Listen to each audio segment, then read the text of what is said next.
Hey guys, in this video I'll show you how to sound like Stewie Griffin using ElevenLabs. So all you need to do is come here and click on the plus icon next to voices.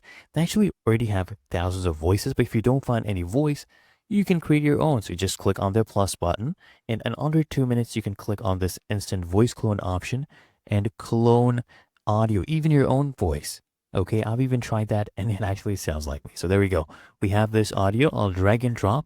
You can get audio easily from Google, YouTube. Just download the audio, right? And there we go. We have uploaded this. Make sure this is toggled on. Remove background noise from audio recordings. And then go ahead and click on next. By the way, the link to ElevenLabs will be in the description. You can try it out for yourself as well. So now what we just need to do is add a name, a description, and set a language. So we'll set it to English. Whatever language the recording is in for your character, set the same language. Okay, toggle this one on. Let me go ahead and add the name and description. There we go. Now we just go ahead and save our voice. And we can use text to speech, or you can use your own recording to make it sound like Stewie. So I'll just go ahead and generate speech to show you an example right here with the text to speech feature.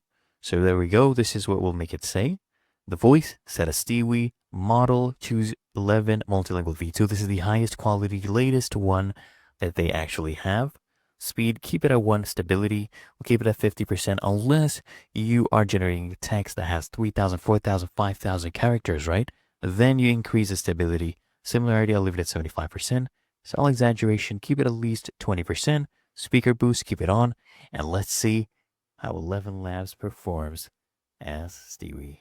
Well, ElevenLabs, Stewie Griffin here. I'm testing your voice tech. Do try not to butcher my accent. I'd hate to have to come down there with my ray gun. Bloody amateurs. That was actually a really good job. Try ElevenLabs out for yourself. I've left the link in the description. See if you can do better. You can even make your own voice, by the way, which I tried and it worked great.